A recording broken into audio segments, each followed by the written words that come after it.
If you're a Cleveland Browns fan looking for a break from the emotional roller coaster that is the price we pay from loving then hating our Browns, then a big welcome to Cleveland Browns Anonymous, a group therapy podcast to help you survive the season.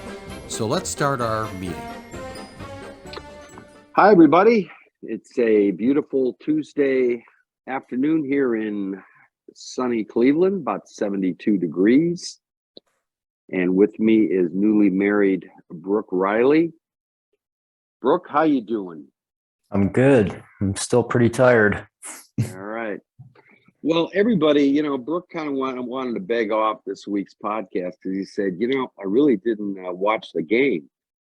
And I said, Brook, you didn't have to watch the game. It was just like every other game that we've seen the last 2 or 3 losses. Browns start out strong, move quickly down the field, 1-2 drives, and then defense makes their adjustments, and then we start sputtering, and Jacoby starts looking confused, and then of course the opposition starts moving down the field and quickly takes the lead, and then the Browns come back, make it a game, and of course blow the last drive of the game and leave Cade York with some 60 yard field goal, which is promptly deflected. And that's it. That's Brook, you didn't miss anything, right? Sure sounds like it. So what we're left now is, and of course, I'm sure I couldn't take it anymore. We had Kevin Stefanski's press conference. We lose as a team, we win as a team. This we got to coach better. Really, it's almost like that scene in Ferris Bueller. Anybody? Remember that scene, Brook? Yeah. The teacher. Anybody? So yeah, the sarcasm that's just oozing out of me is just, I got to do something to keep my emotional calm. And thankfully we have the Cavs that look great. Donovan Mitchell looks as advertised. And of course, I'm still beaming over our Cleveland Guardians. So Brook, since you didn't watch the game, but you're a longtime suffering Browns fan, let's just talk overview. We don't need to get into specifics because it's just the same old. But let's talk about the Guardians, the Cavaliers, and the Browns.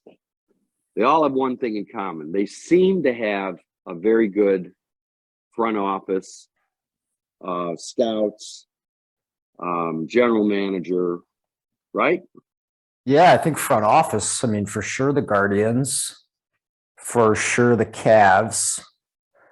I'm glad he didn't screw up that pick with Mobley. Oh, they nailed that. And they nailed the Donovan Mitchell trade. I think Sashi Brown not Sashi Brown, Andrew Berry.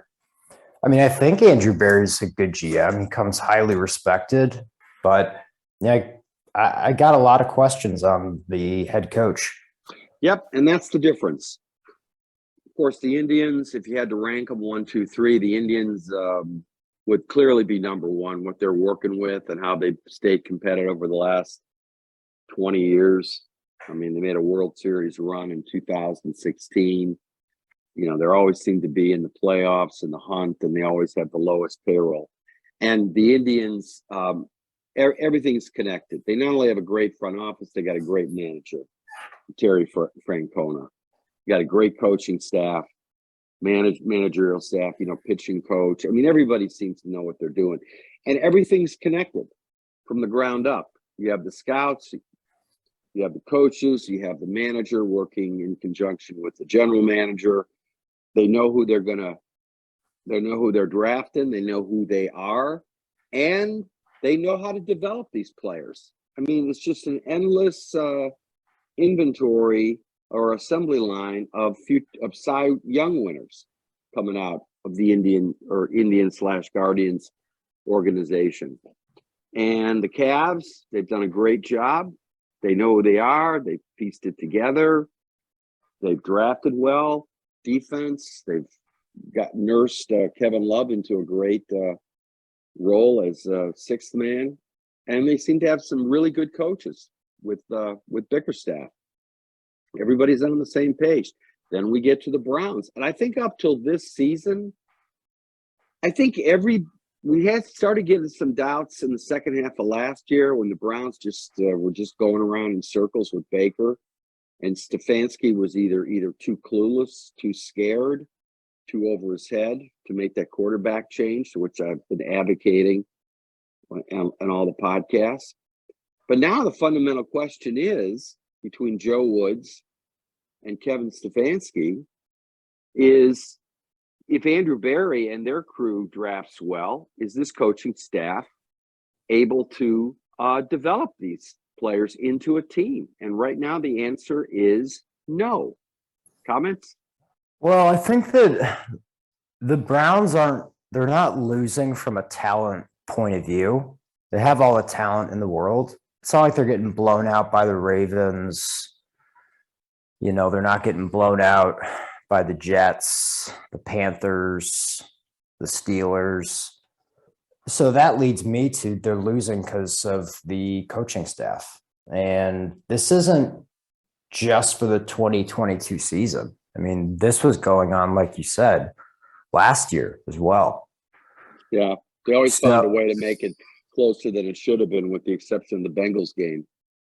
So, yeah, I mean, knowing Jimmy Haslam, I mean, he's not going to let this slide. But it does go back to the whole point of, how the Steelers do things, how the Ravens do things. I mean, they hold on to their coaches through bad seasons. They like consistency. And the question is, it's okay, well, how do you know that you have the right coach, and how can you withstand the losing? But they're definitely losing games due to the coaches, the schemes, the play calling. I mean, all I had to do was text a friend what happened in the fourth quarter with the Browns. It was like a 3rd and 3. He was telling me or something, and he throws his bomb. Yeah. You got the best running back, the best offensive line in the league. Yeah, and they've got guys that you've got Amari Cooper who can easily run a curl route, but he did that. He did that in I think it was in the Chargers game when they went for the bomb with Donovan Peoples-Jones. I get thrown the bomb with someone like Deshaun Watson. Well, the question is, all they need, I think in the Chargers game, all they needed was a field goal to win the game. What are they throwing a bomb for? And I think this is where Stefanski is making the classic mistake that everybody who rises to the top of an organization, let's say you're running a company, he's still thinking like he is a quarterback's coach or an offensive coordinator. You've got to delegate. Now, maybe Sean McVay, but Andy Reid, he's got, Eric Bieniemy there. I mean, most teams have offensive coordinators. Sean McVay is an exception to the rule. And I think with Stefanski, he gets so predictable in this. And it's not like this has suddenly reared its ugly head this year. This happened last year when, they had Baker throwing those bonehead plays, 4th and 2. I remember the Vikings game where, he's throwing the ball, and, Stefanski is just too close to everything as a head coach. And this is where, you need an Alex Van Pelt. At the end of the day, they are becoming so predictable in how they lose. And one of the common denominators in all these losses is their fourth quarter drives, with the exception of the Jets game, which was classic good Kevin Stefanski. most of the time, the fourth quarter drives, either with Bayfield or Jacoby Brissett, is just one big show. Yeah. And it's because they can't get – they've got to get Cade York. Cade York his goal is to be kicking an extra point for the win or for the tie. That's it. And I think what's happening, all these mistakes are starting to cascade because I think the team has just lost a lot of confidence in themselves as a team. Their attitude has to be, whether they want to say it or not, is how are we going to lose this game? Losing is as much of a habit as winning. And that's where they are right now. Thoughts, Brook? Yeah, I mean, it's not good. I had the chance to watch the game, going through all of our great gifts and, writing thank you cards and stuff like that. But I was like, I'm not, I know it's going to happen, I don't want to put myself through that the day after my wedding. And right. Why ruin a good weekend? And sunny day. Yeah.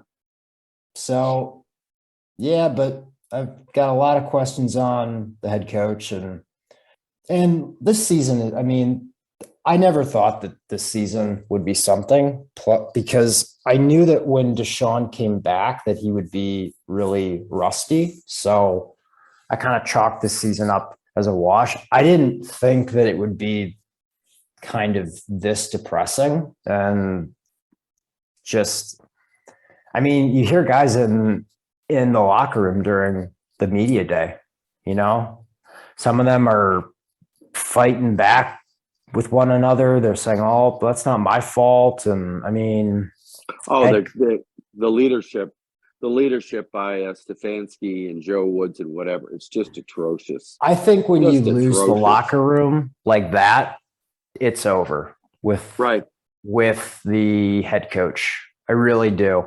I think you need kind of like a miracle to save a locker room like that.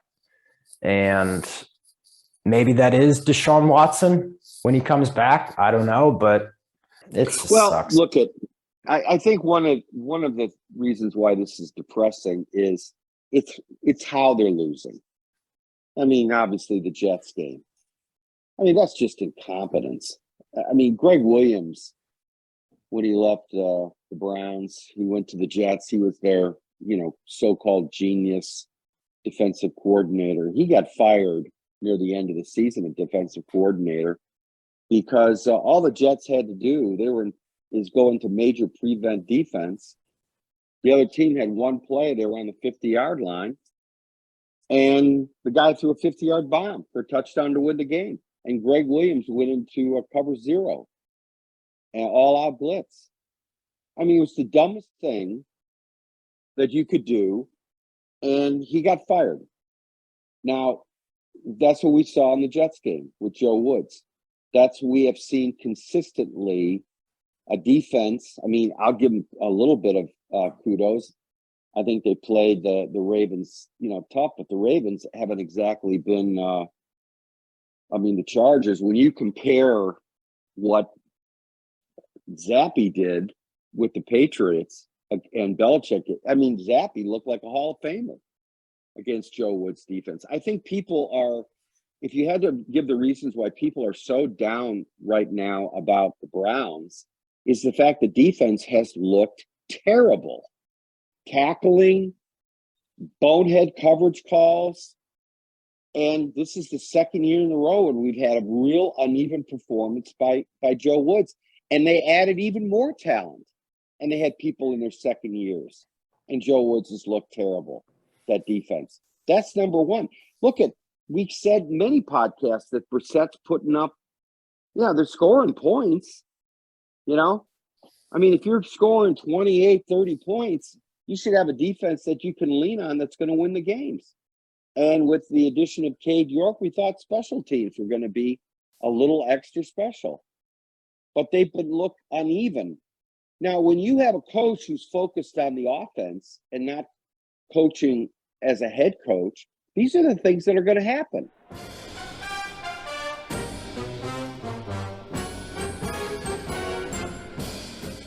Hey, let's stop here. We got to pay some bills. 30 seconds, and we'll be back. Getting your house ready to sell, or you just need some basic repairs, and you can't get anybody to come out or even return your phone call. Then call Riley Painting and Contracting, your home mechanics, for all of your home repair needs, from electrical, plumbing, roof repairs, and getting your house ready to sell. 45 years in the business, a AAA on the Better Business Bureau, and we're on the preferred contractor list in Cleveland Heights and Shaker Heights. You can contact us by calling 216-371-8160 and leave a message, and guess what? We'll call you back. I mean, the head coach has got to be looking at how the defense, offense, and special teams are being run. He has to be showing up on all three fronts, and that's not what Stefanski's doing. So the Browns GM and the Browns front office has to teach, with emphasis on teach, Stefanski how to be a head coach. And Stefanski has to teach Joe Woods how to be a defensive coordinator. He doesn't have to teach Bill Callahan how to be an offensive line coach. The guy's a Hall of Fame line coach. Okay? If he had Wade Phillips, like you said last week, as defensive coordinator, he wouldn't have to be sticking his nose in. But he's got a rookie defensive coordinator. Rookie. Well, you got a rookie head coach leading a rookie And a rookie head coordinator. coach. So you have the blind leading the blind. Kevin Stefanski does not know how to be a head coach. That's why the locker room is erupting. That's why there's no adjustments being made. That's why week after week after week, the losses are all the same. The offense is predictably erratic and blown coverages because there is no, he does not know how to be a head coach. Your thoughts? Yeah, well, I think that's too why I remember I heard this. I don't know which coaching change it was. There's so many. But I remember I was listening to a reporter who said that's why a lot of front offices lean towards hiring a special teams coordinator as a head coach, because he has his hands in the offensive guys, the defensive guys. You know, he's managing kind of quick turnarounds and plays, different types of plays. So, you know, Mike Tomlin, I think, was a special teams coordinator. Hey, you know who was one of the great special team coaches of all time? Bill Cowher. Yep, Bill Cowher. Bill Cowher was, I think he was the special teams coach, if memory serves me correct, in the Bernie years, Bernie Kosar years. I mean, well, I think the smart play, if I'm Jimmy Haslam, if I'm in that room, is, I mean, this is Joe Woods' last season. I mean, I think that's a no-brainer. And I think you keep Stefanski, unless this thing goes off the rails even more, where they maybe win like one more game. You keep Stefanski and you hire a seasoned head coach as a defensive coordinator. Maybe who is that guy on the Vikings? Who's the head coach? Alex Van Pelt would step in if Stefanski implodes. That's easy. No, I'm saying you hold on to Stefanski and you bring in a new defensive coordinator who has experience being a head coach and being a defensive coordinator. I know, but you're missing.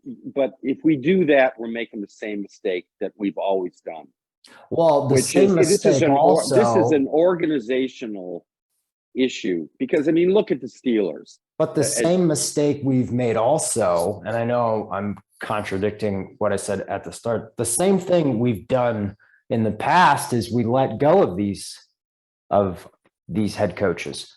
Now, I think Stefanski, you know, out of Hugh Jackson, Freddie Kitchens, Mike Pettin, Chud, Butch Davis, I think he's the best of all of them. So I'd be willing to give him one more year with a whole new defensive system in place for next year. Well, I believe the role of an organization is to teach everybody how to work with the organization, how to think the same.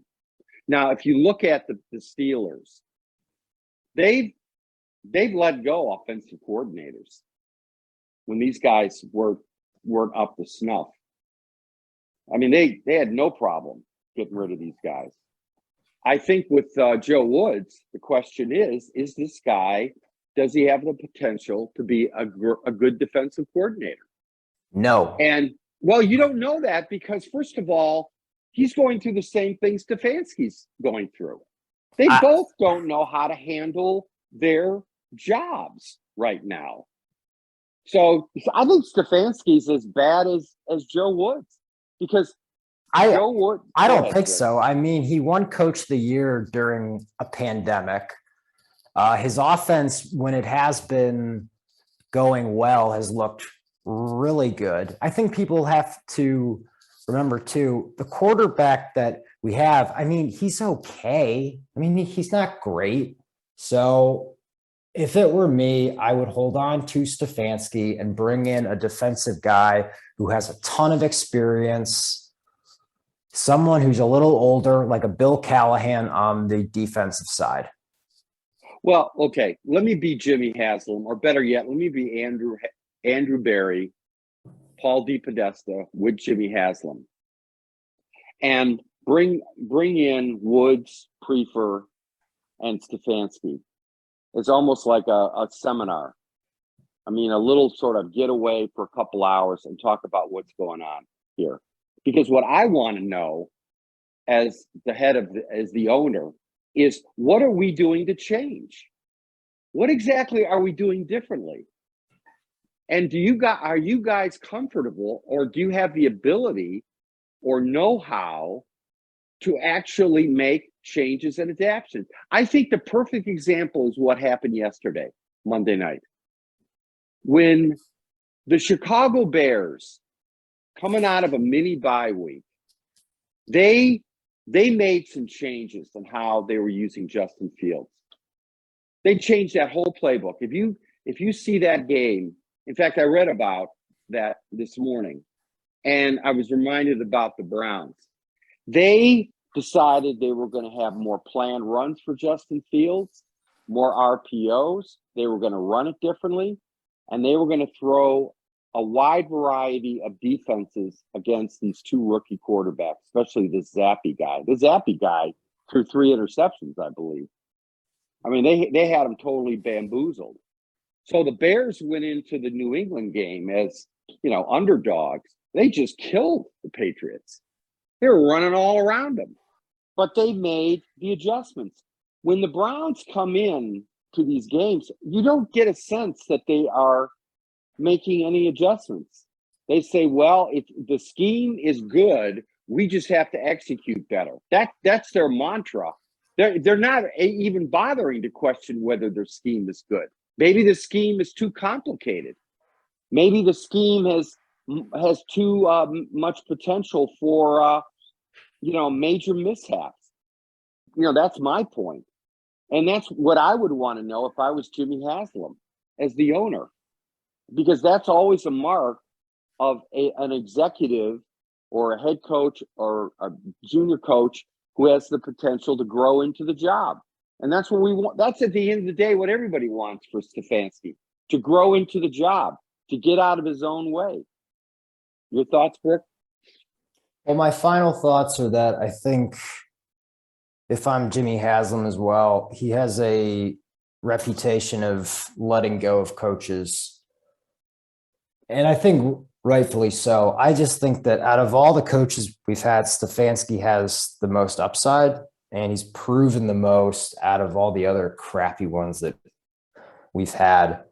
I think that he wants stability, and I think the easy thing to do is to keep Stefanski and bring in a defensive guy who has a lot of experience, who can really put his hands on the defense. So that's what I would do, and I think that that's what's going to happen. Well, if they're going to have another uneven game like Brissett had, that just begs the question whether we should just sit him down and put Dobbs in, because Brissett looked great first couple of drives, and then he got that happy feet. And again, you got to question whether Stefanski is just abandoning the playbook, the theme, and having Brissett do what he's really not capable of doing, which is throwing too much. So, but I know the fourth quarter, those last drives in a lot of these games, it's just been an absolute train wreck the way they approach it. They're making Brissett do stuff he's not capable of doing. So, and the other thing is, I was listening to Mary Kay Cabot the other day. She said, well, he doesn't really have the receivers. And you kind of want. That's BS. Wonder, really? Yeah. David Bell?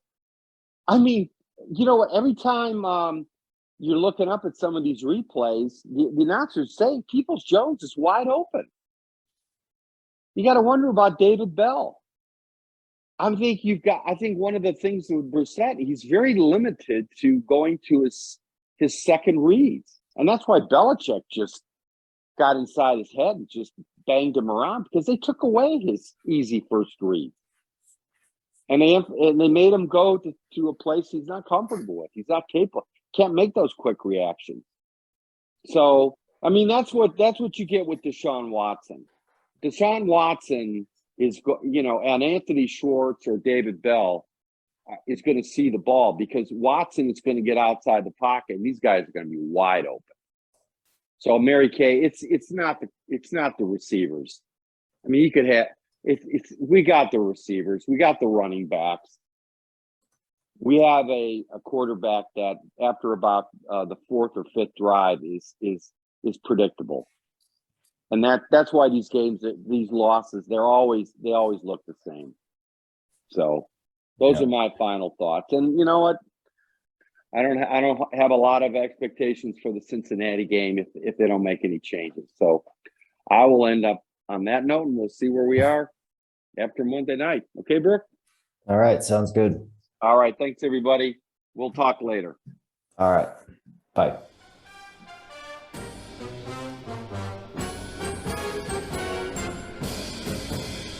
Thank you for listening to the Cleveland Browns Anonymous podcast with Mike Riley. We have a lot more content on the way as we get this new podcast started. You can also check out some of our other podcasts, like the Cleveland Real Estate Investor Podcast and other new ones that will start soon. On any platform that you find yourself listening to us on, feel free to leave us a like or a comment or follow us. It always helps.